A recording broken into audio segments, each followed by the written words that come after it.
Good morning, good afternoon. Bonjour, bonsoir, bon après-midi, bienvenue. On va commencer le webinaire d'ici quelques minutes. Si, au fur et à mesure que vous vous unissez à cet événement, si vous étiez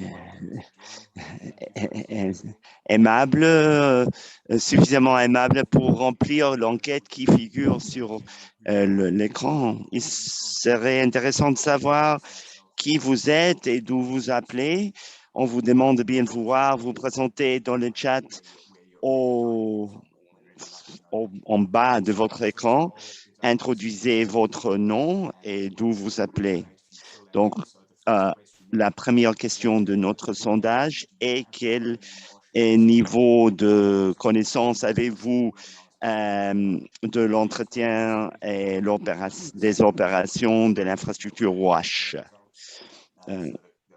On va pouvoir, donc les options sont, c'est une partie importante de mon travail, je la connais très bien, soit je travaille très souvent dans l'entretien des opérations, je les connais très bien, j'y travaille de temps en temps et je n'y travaille pas pour l'instant, mais je m'y intéresse beaucoup. Introduisez votre nom et d'où vous appelez dans le chat et remplissez l'enquête dans l'écran qui est devant vous. La deuxième question qui entre un peu plus dans les détails dans à votre avis, quelle est la question émergente la plus importante pour l'entretien des opérations de l'infrastructure WASH? L'incapacité de payer l'entretien des opérations, le changement climatique, la mauvaise qualité des eaux ou la pénurie en eau, les conflits ou les désaccords entre les parties prenantes, le manque de capacité dans les communautés, les gouvernements et le secteur privé, où il y a trop peu d'occasions où c'est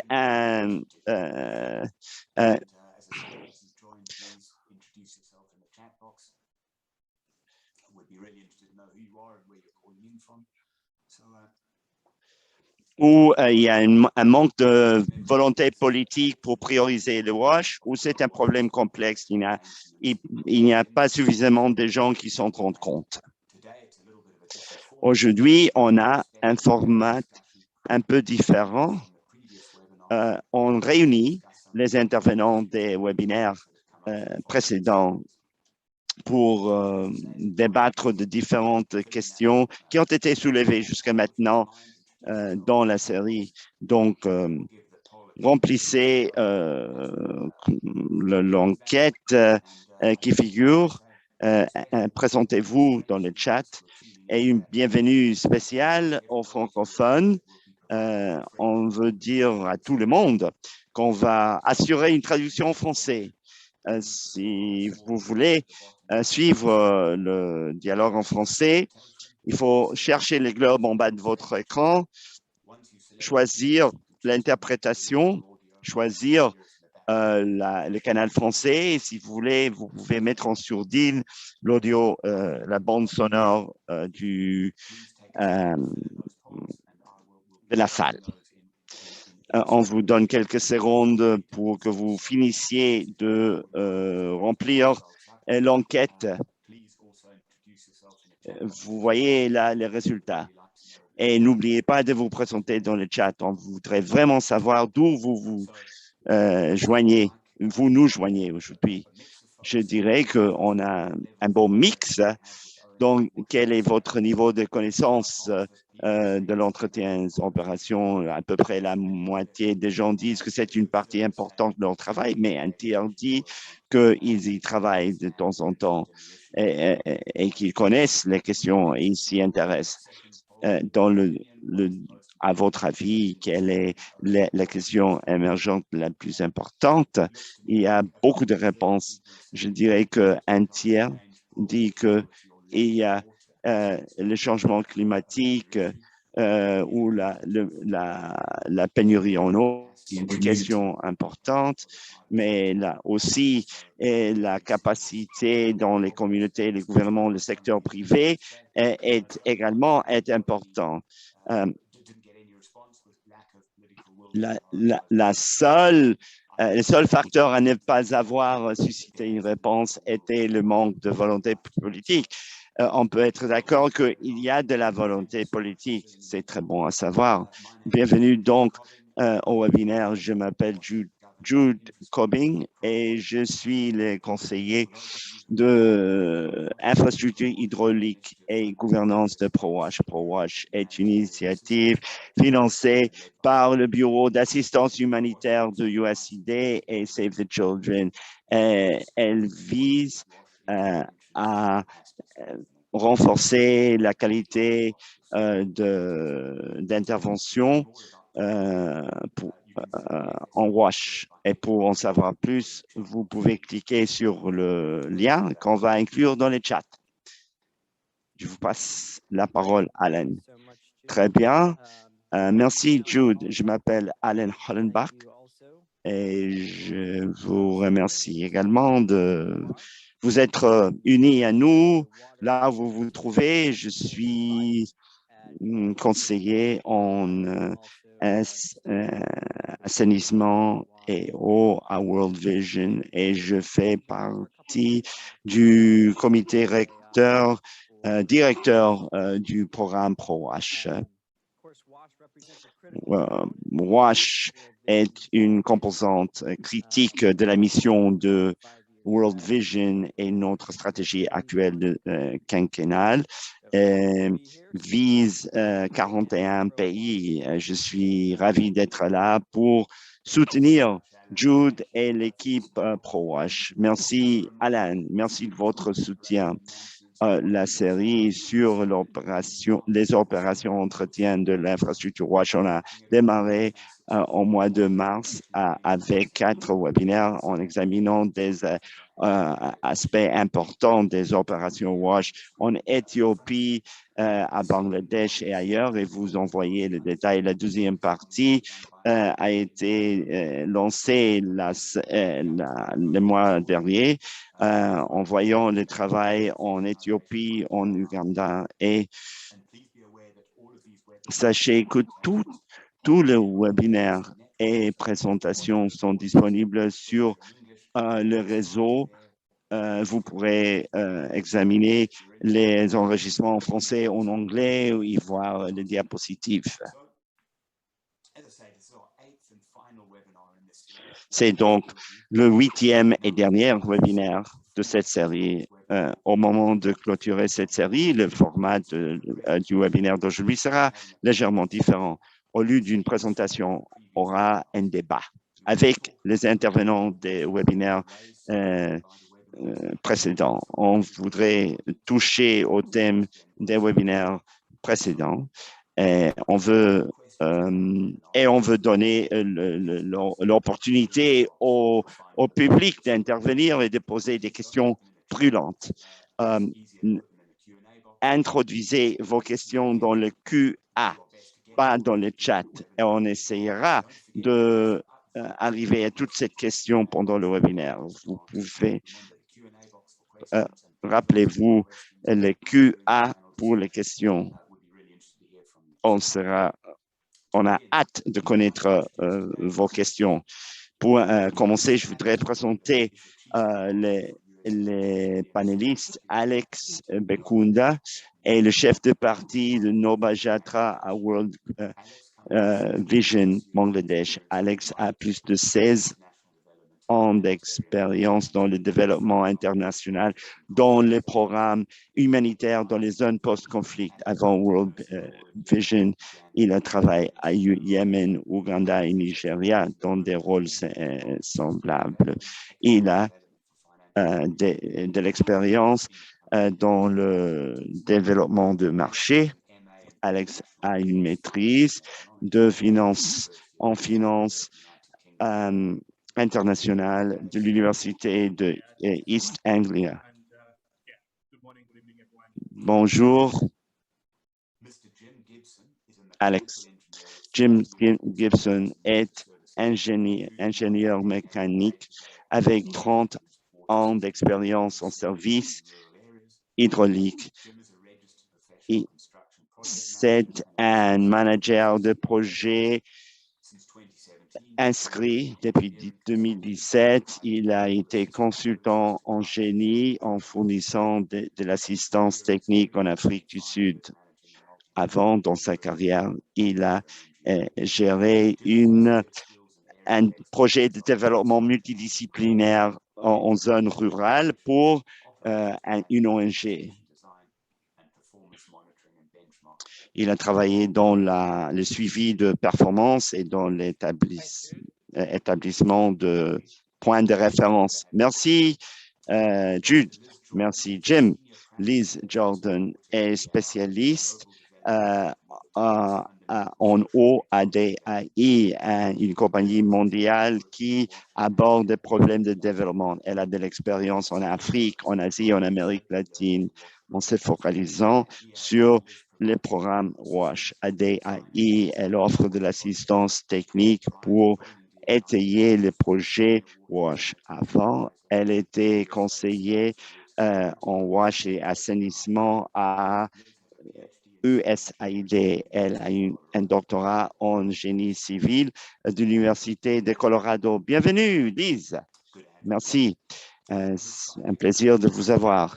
Seika Kabir est la directrice de gestion des connaissances et communications et travaille avec Nobo Jatra à World Vision Bangladesh. Elle essaie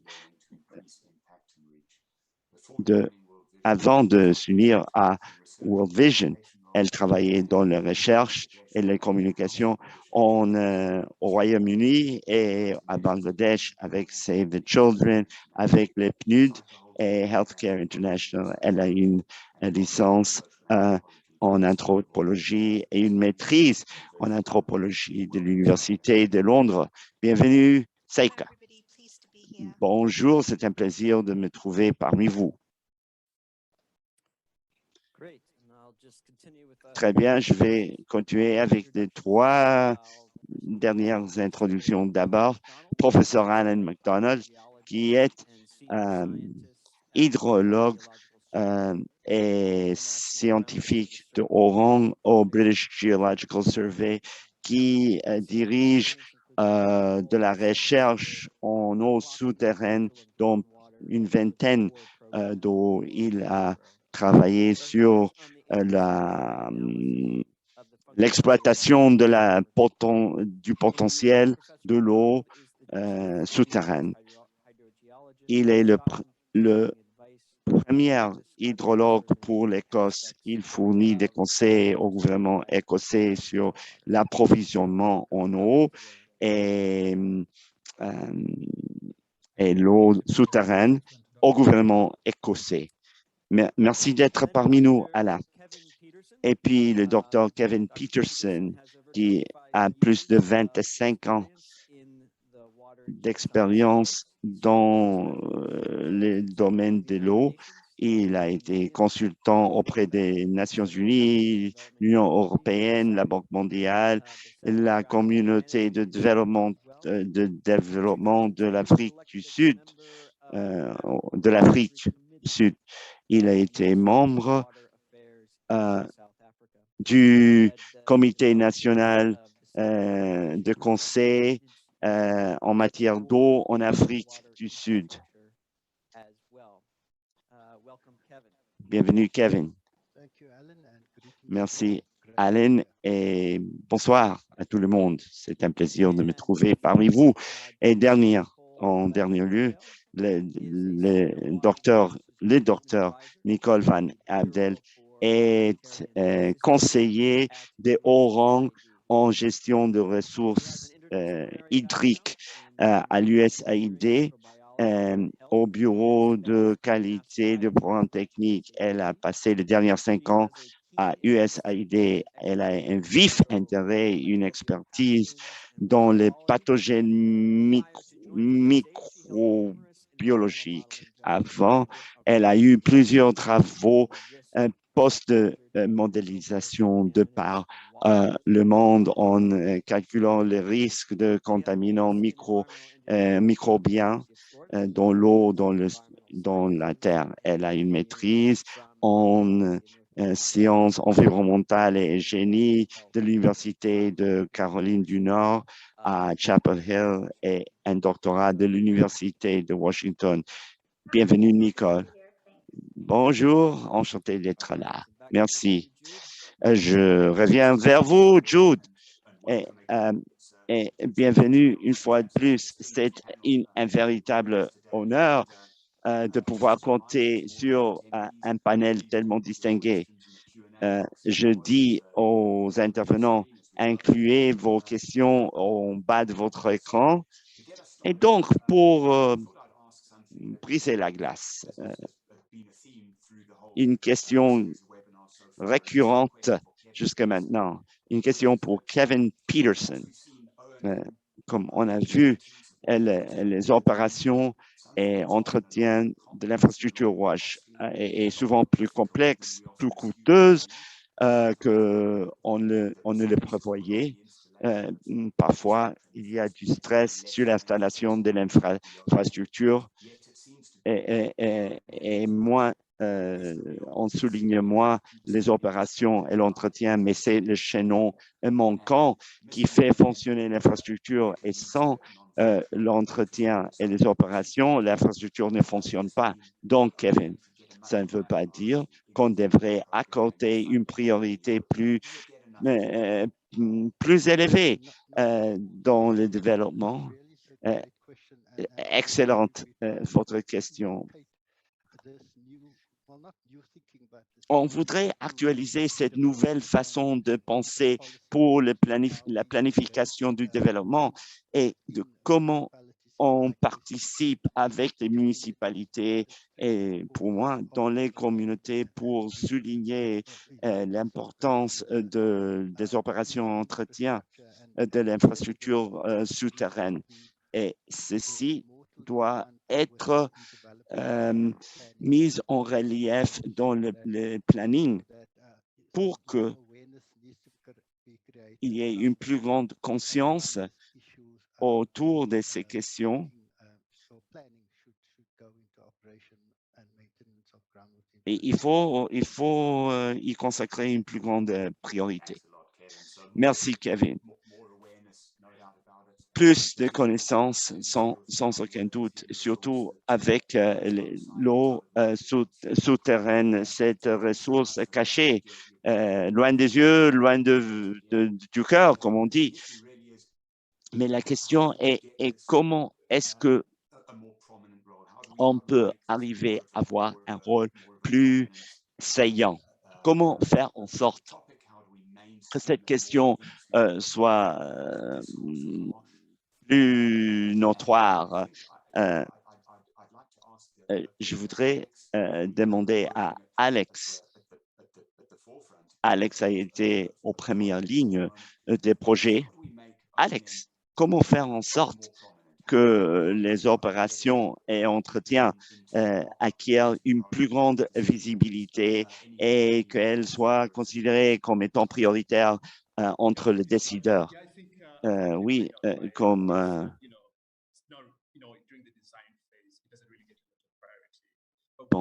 pendant la phase du dessin, ce qu'on a fait à Bangladesh,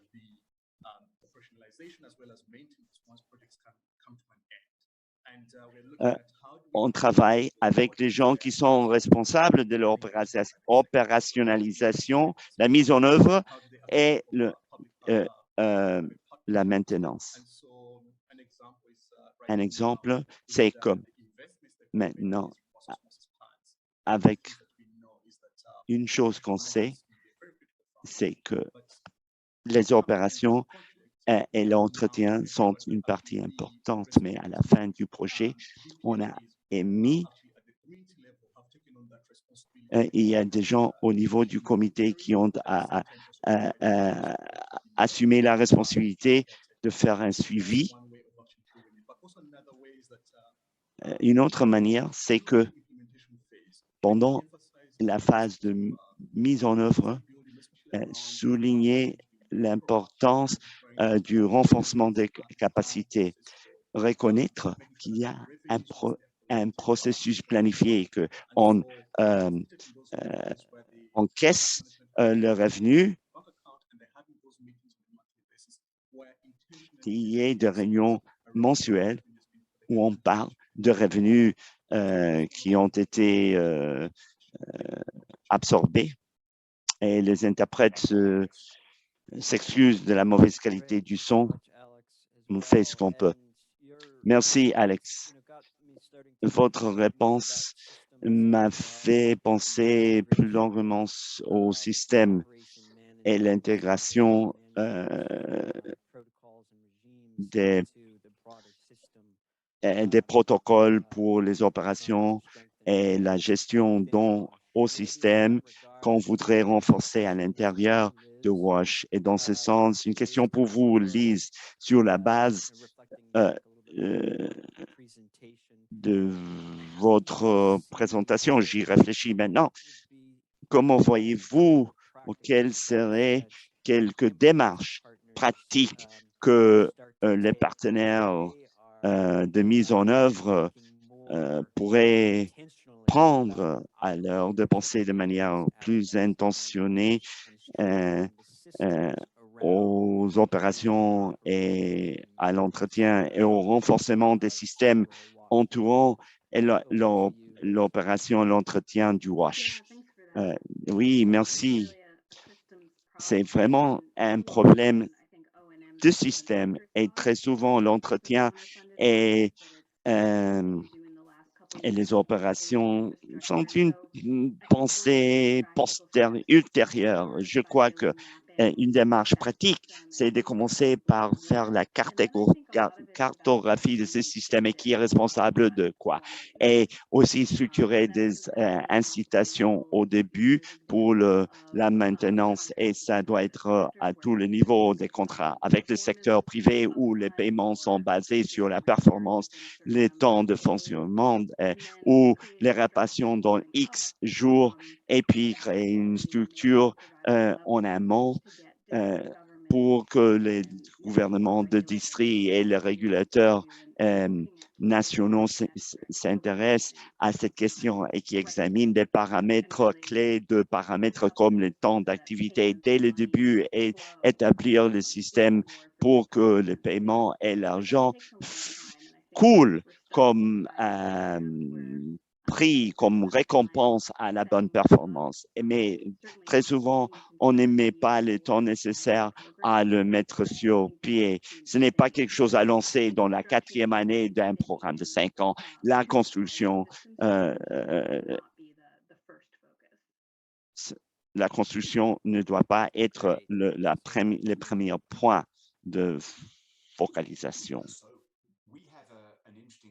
On a une question intéressante qui vient d'atterrir à la boîte de questions. Je vais la lire et je voudrais la diriger à Nicole Van Egel de USAID. Nous savons que opération et maintenance dépend du renforcement d'une grande gamme d'institutions et de parties prenantes. On dirait que les institutions ont un rôle clé dans le suivi de la fonctionnalité de points d'eau, mais qu'ils ont peu de ressources pour mener à bien ces missions. Comment les surmonter? C'est-à-dire comment renforcer les organisations dans les pays qui inévitablement abordent une responsabilité tellement grande pour l'entretien et les opérations.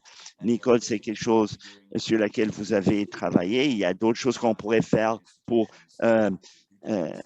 promouvoir les organisations et les institutions dans les pays qui font cela. Merci, c'est une excellente question dans notre programme multi-annuel.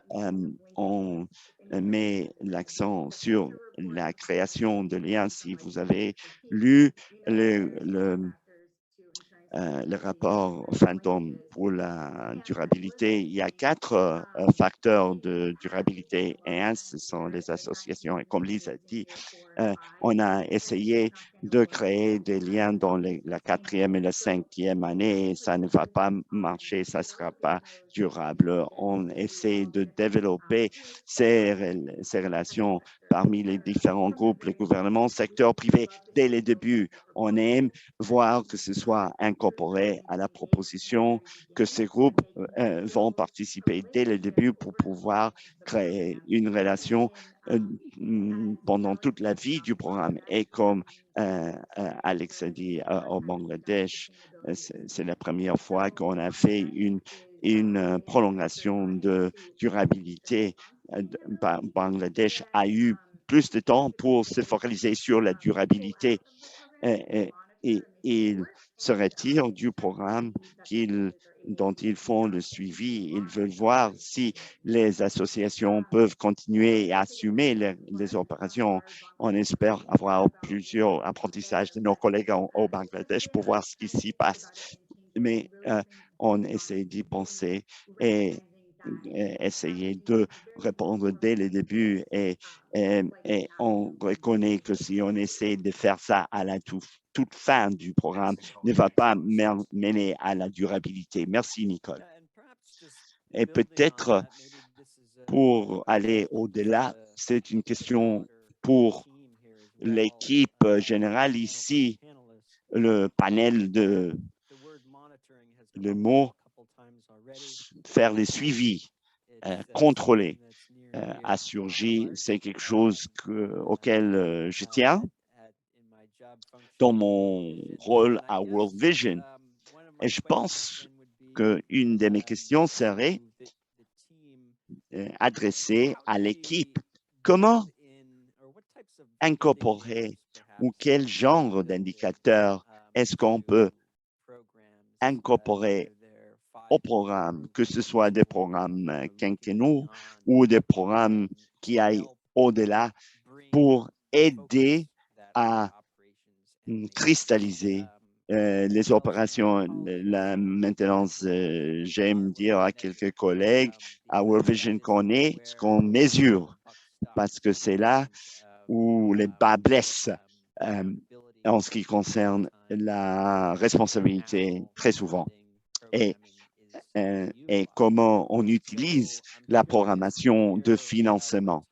Je suis curieux d'entendre quel genre d'indicateurs pourraient être proposés, par exemple, quelles idées pourraient être proposées afin de mieux intégrer les opérations et l'entretien dans cette approche de programmation. Est-ce qu'il y a de preneurs pour cette question?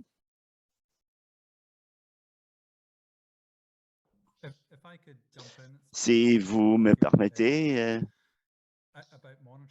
en ce qui concerne les suivis, et pour réitérer ce que vous avez dit, ce que vous suivez est tellement important, mais ce qu'on a fait, c'est qu'on a fait le suivi des mêmes sources. Et si on les voyait d'une manière, on avait une fonctionnalité de 85%. D'une autre perspective, la fonctionnalité était 22%. Ce que ce n'est pas simplement si l'eau sort du robinet ou du trou de sonde, mais de l'évaluer contre une norme. C'était ça le but de la pompe ou du trou de sonde. Et je pense que également, c'est aussi une question de confiabilité. Est-ce que ça fonctionne 365 jours par an?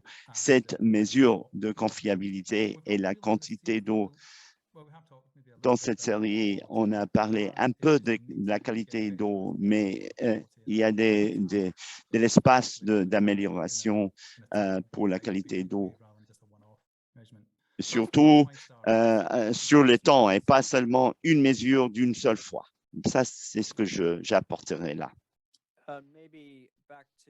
Peut-être que si on peut revenir vers Nicole, est-ce que vous voyez des indicateurs spécifiques d'intérêt que vous recommanderiez de manière spécifique au fur et à mesure on voit comment intégrer l'entretien des opérations à un programme quinquennal typique.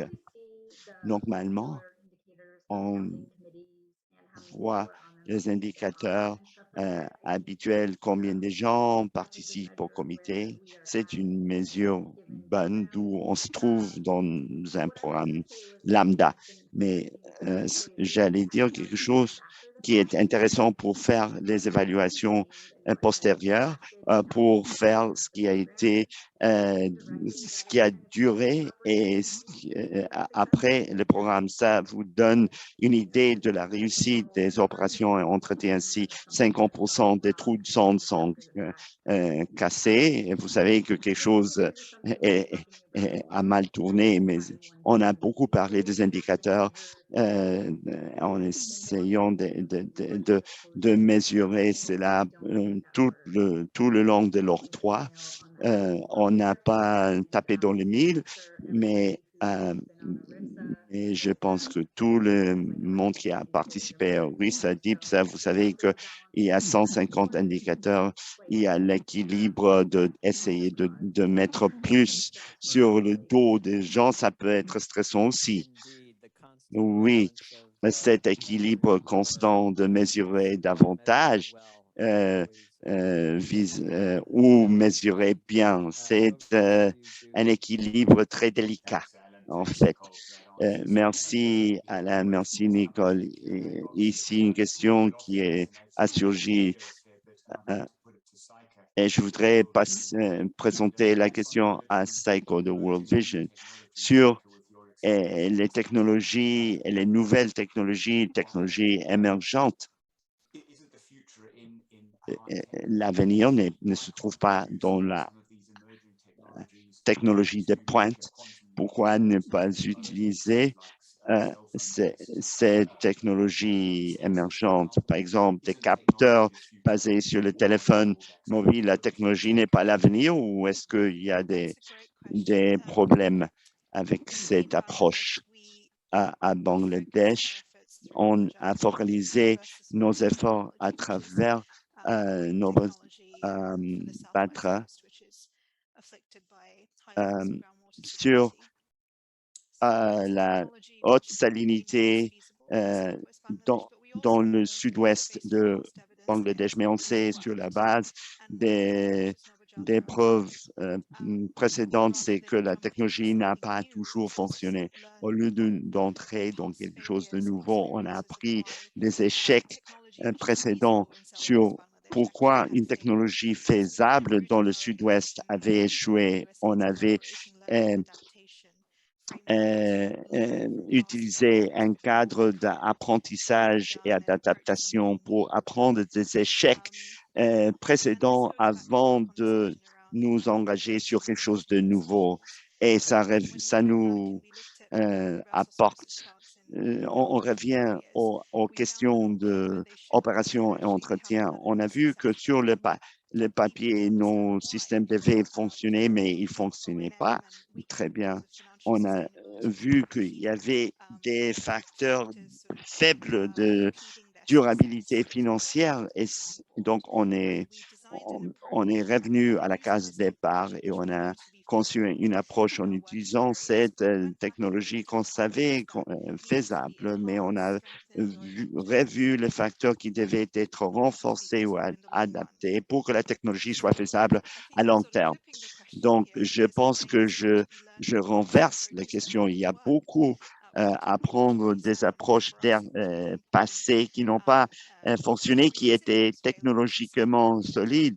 Il fallait passer en revue ces échecs pour voir comment on pouvait les adapter et mettre en œuvre une approche à grand impact qui pourrait donner de l'eau potable à des milliers de personnes.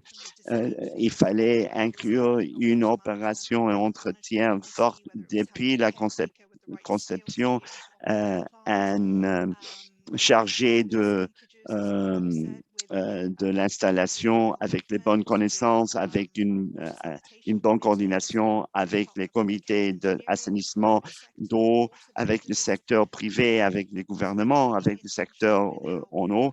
Il fallait être intentionné dans notre approche et notre mise en œuvre des technologies faisables dans notre zone de travail. Et j'espère avoir donné un nouveau focus sur notre manière d'aborder ces questions. Merci. C'est tout à fait logique. Ce sont des problèmes complexes que vous n'avez pas manqué de signaler dans vos interventions jusque maintenant. Est-ce que vous avez dit est lié à une autre question qui nous vient par la boîte question pour passer de la technologie de pointe au plus quotidien? Jusqu'à quel point les opérations et entretiens sont compromises par le vol et le vandalisme. Donc, parfois, l'eau n'arrive pas au bout du tuyau. C'est une question qui surgit avec une certaine fréquence. Les plans le mieux élaborés. Qu'est-ce que vous pensez de la question du vandalisme et l'endommagement de ces technologies qui ont été installées avec les meilleures intentions? Qu'est-ce qu'on peut y faire? Et June, oui, mais merci, Jude.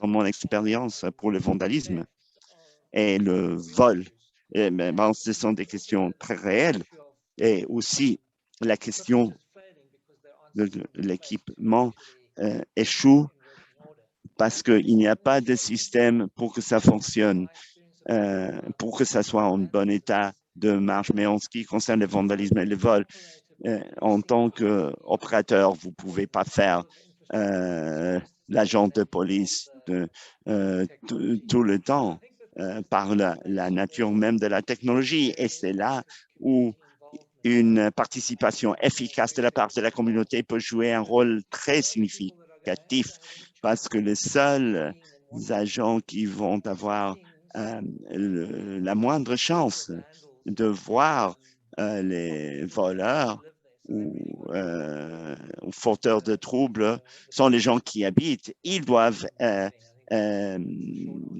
s'impliquer dans le programme dès le début. Ça, c'est la réponse courte à votre question. Merci. Jim, Helen, des réflexions? Oui, Alan, merci, Jim et Jude. Je pense que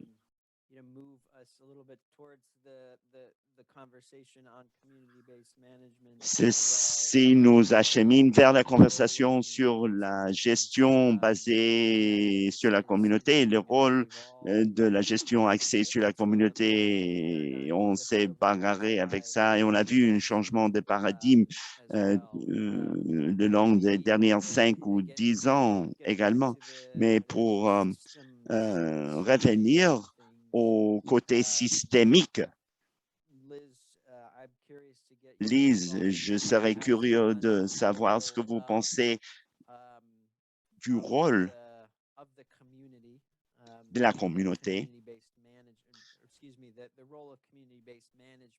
ou le rôle de la gestion fondée sur la communauté dans ce système plus large d'opération et entretien pour engendrer de la durabilité. Oui, je ne pense pas qu'il y ait une seule solution qui fonctionne pour tout le monde dans la gestion basée sur la communauté. Je pense que les preuves sont clés, que lorsqu'on met sur pied un comité, on le laisse seul, ne fonctionne pas, mais il y a des manières de garder la communauté dans un rôle de leadership. La communauté peut être le propriétaire du bien et choisir qui va faire leur opération et entretien. Ça peut fonctionner pourvu qu'il y ait une prestataire de service professionnel Et il y a certains paramètres et il y a une certaine réglementation, une certaine supervision au niveau de district ou régional ou national. Ça peut fonctionner et la communauté là peut avoir un comité de gestion qui n'a pas toute cette responsabilité technique. Dans quelques cas, la communauté peut encaisser le revenu, mais il y a des options pour travailler à travers des prestataires de services professionnels et c'est semblable au système urbain. Les gens payent leurs factures d'eau et ils reçoivent les services et ils n'ont pas à s'inquiéter de faire partie d'un comité ou d'avoir un rôle non rémunéré de gestion. Et ça fonctionne dans certains pays également, mais il faut avoir un modèle de système public et c'est vraiment un défi dans les zones rurales. Mais la participation de la communauté est importante. Mais ce seront des gens qui peuvent examiner une infrastructure disperse et qui auront un sens de propriété et de l'importance de protéger, même si vous n'avez pas une structure de supervision communautaire. Ça ne veut pas dire que vous puissiez ignorer la participation communautaire dans votre travail. Très bien, Lise. Une question de suivi pour Alain. Est-ce que vous me permettez d'ajouter? Oui, allez-y. I mean, I support that point emphatically. That je soutiens ce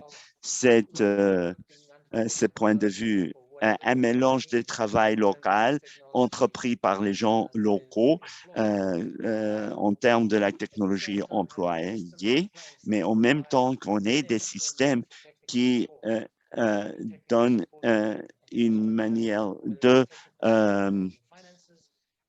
appui et soutien technique sur l'infrastructure, sur les finances, mais les preuves sont là que c'est essentiel. Un modèle de gestion fondé sur la communauté a un rôle important à jouer et que ce soit dans la gamme de capacités des gens. Il y a des histoires réussies, mais ces histoires sont rares et normalement, il faut voir comment ça a évolué et pour être durable. C'est très bien, Jim. Et si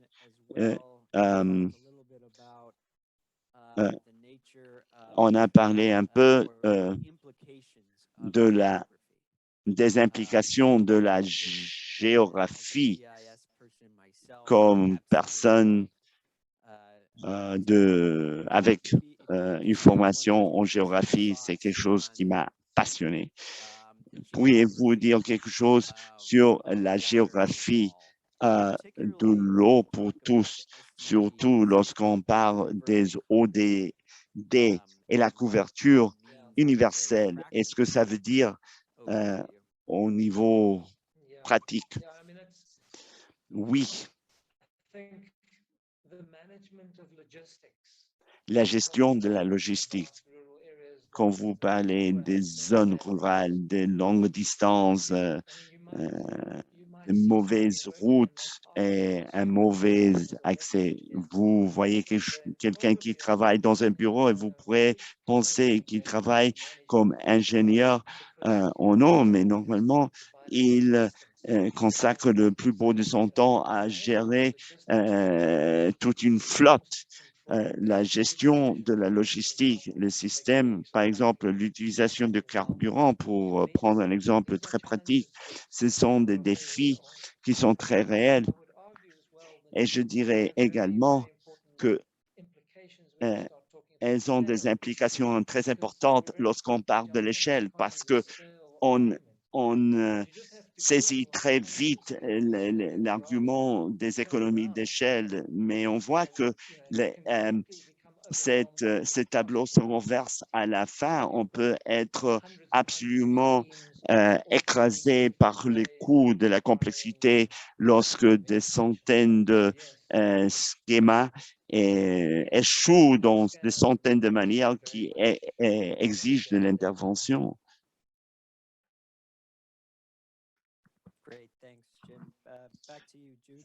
Merci, Jim. Je reviens vers vous, Jude. On a plusieurs questions dans la boîte à questions qui frôlaient cette question de la durabilité financière. Et c'est quelque chose auquel on a touché très souvent dans ces webinaires jusqu'à maintenant. Essentiellement, on dirait qu'il y a plusieurs modèles de comment l'approvisionnement en eau rurale et l'infrastructure rouge doivent être financés. On dirait qu'il y a beaucoup qui pensent que fondamentalement, c'est très difficile à financer si ce n'est que la communauté qui les paye. Donc, ça soulève des questions. Donc, il faut un flux de fonds de l'extérieur, d'où cet argent proviendra, comment le soutenir. Cette question des finances, c'est quelque chose dont on est plutôt réticent à parler. Ça peut être un mot rude, mais ça implique les subventions. Mais je pose la question pour tout le panel. Vous vous y focalisez suffisamment. Qu'est-ce qu'on rate ici? Est-ce qu'on accepterait plus largement les subventions? Et j'ouvre la question à tout le monde.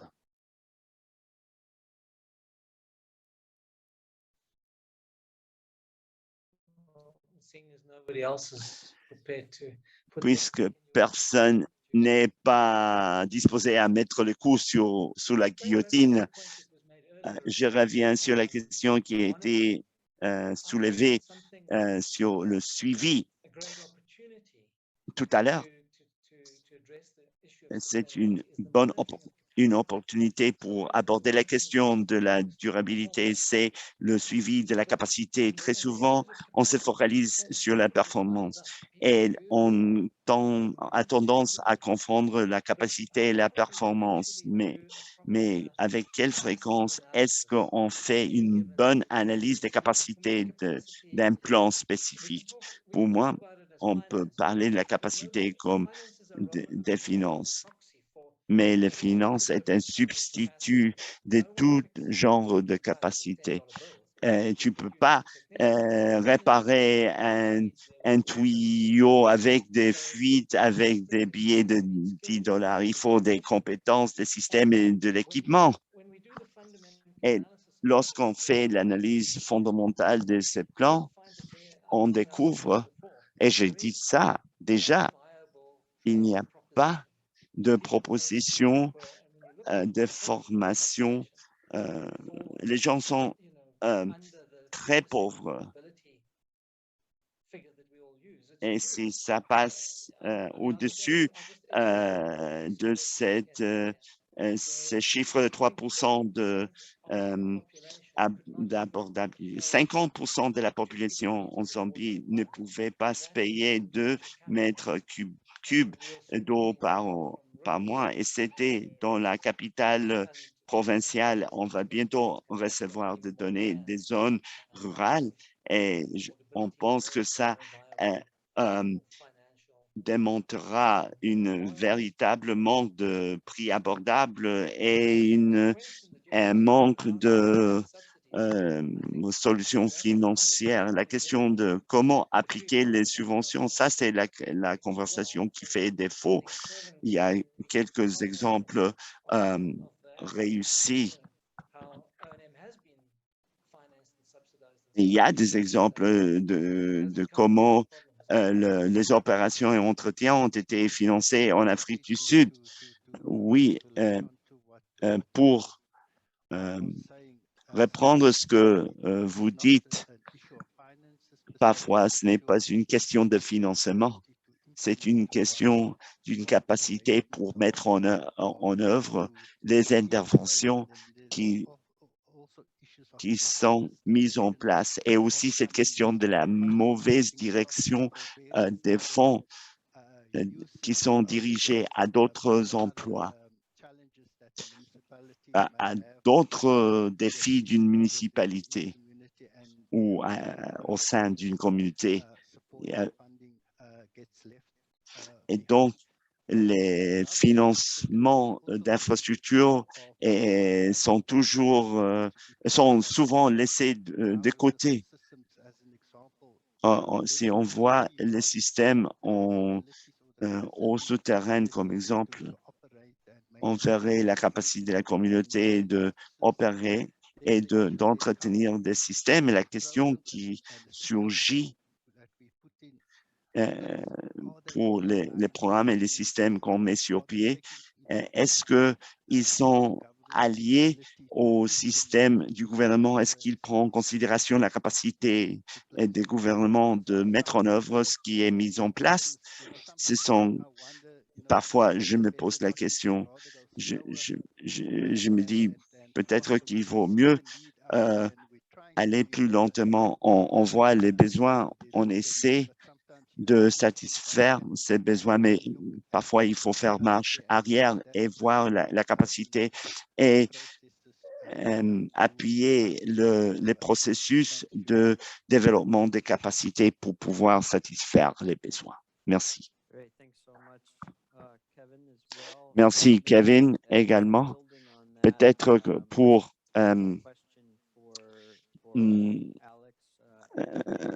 partir de cette question pour Alex et Sika, je serais curieux de savoir, sur la base de votre expérience sur le terrain avec NovoJatra, je sais que vous avez eu une certaine expérience avec les installations d'osmose à l'inverse. Qu'est-ce que vous avez appris sur la disposition à payer et les rôles de subvention? Je vous passe la parole.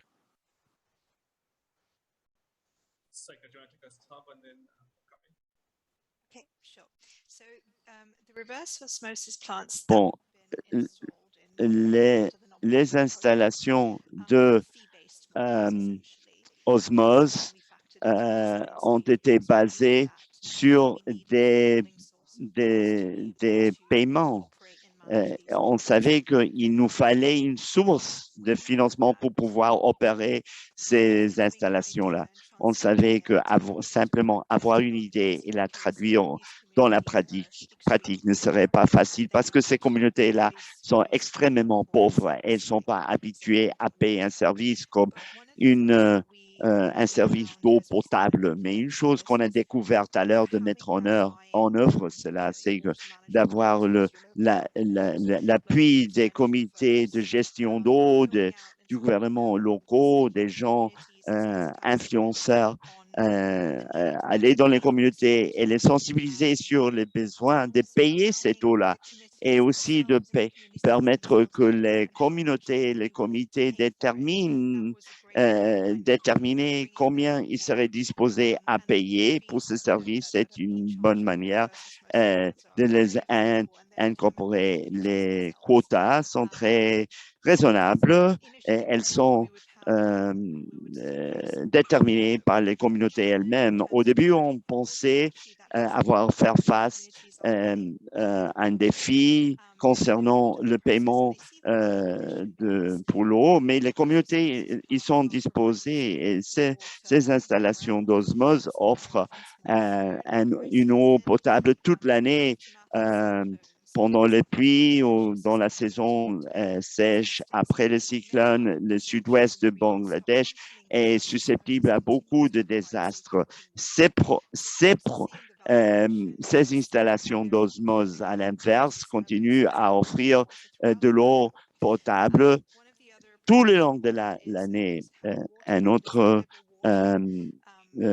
On a des vendeurs d'eau qui livrent de l'eau aux maisons et aux affaires, aux entreprises, ils élargissent l'étendue de cette installation. Les gens doivent passer moins de temps à marcher pour récolter de l'eau, surtout dans les contextes d'une pandémie où il y a des confinements, les gens sont moins disposés à sortir.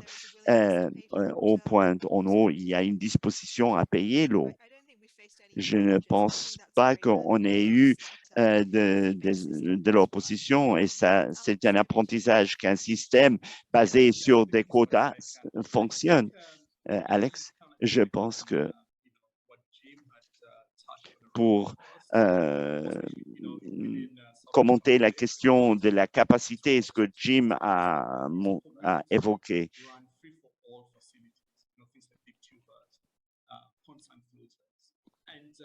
des filtres, parce que dans la communauté, il y a de la main-d'œuvre avec des connaissances pour réparer ces machines.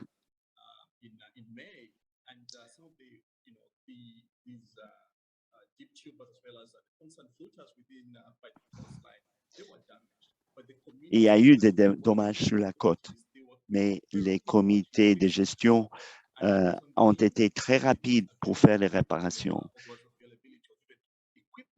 Et la raison, c'était parce qu'il y avait de l'équipement disponible. Et on voit également que les jeunes ont été disposés à être formés en tant que mécaniciens. C'est une source d'emploi.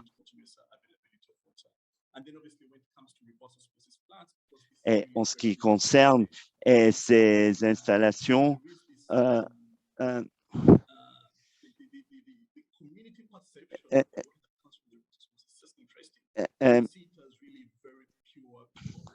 la communauté les voit comme de l'eau très pure.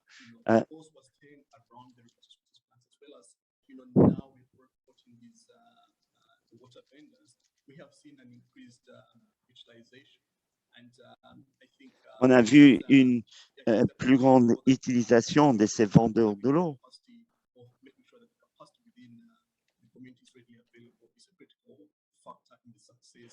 Et la disponibilité de l'eau est largement disponible est aussi un facteur important.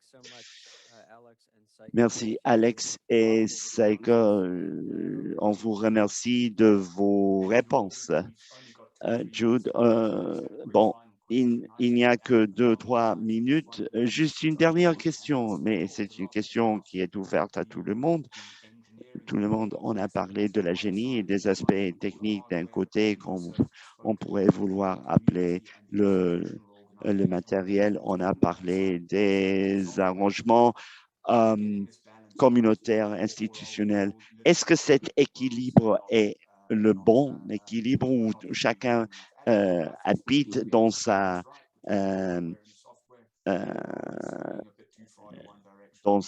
propre maison et on ne voit pas la vérité telle qu'elle est en face.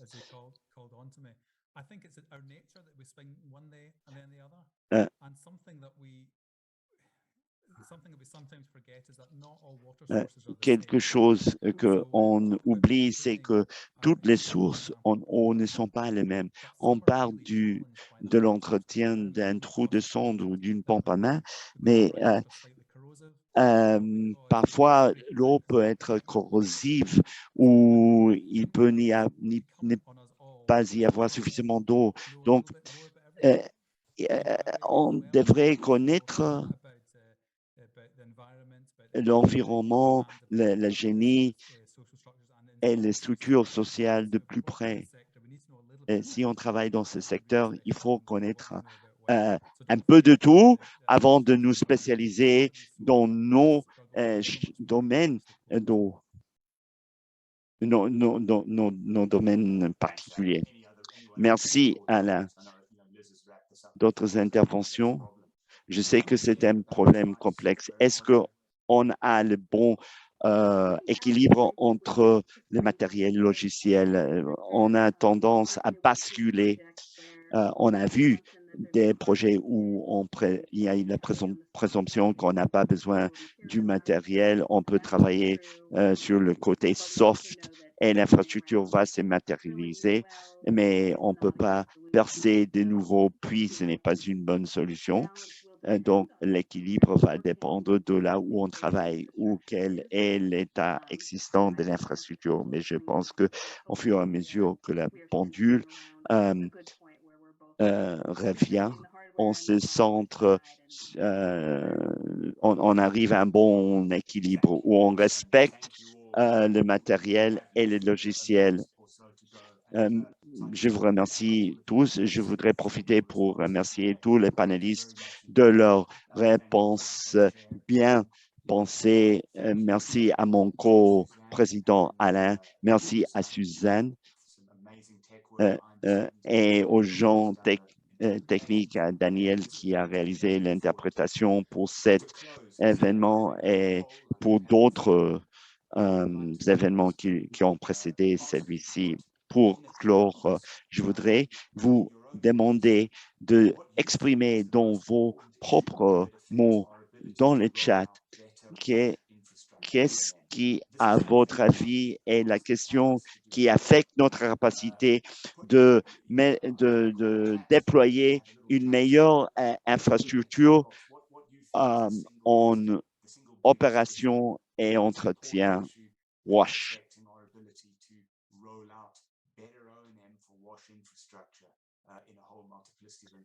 dans toute une multiplicité de milieux.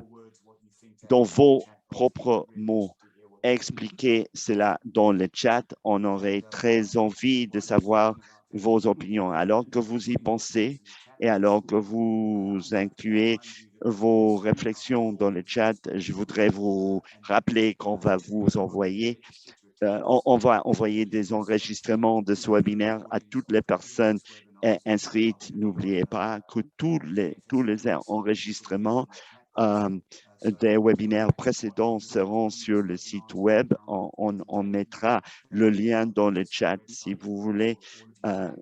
Vous n'avez qu'à consulter le site web FSC.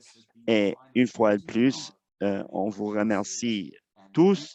Ça, c'était le dernier événement de cette série de webinaires sur les opérations et l'entretien. J'espère que vous avez trouvé cette série de présentations aussi intéressante que nous. Continuez à suivre notre site web et on vous tiendra au courant des événements futurs. Et pour l'instant, je vous demande de bien vouloir mettre dans le chat quelle est la question la plus importante pour déployer un bon système d'entretien, opération entretien. Et s'il n'y a pas d'autres questions, on va clôturer cette session. Je remercie les panélistes. On vous remercie de vos contacts de partout dans le monde. Merci aux assistants. On vous verra la prochaine fois. Je vous remercie tous et au revoir.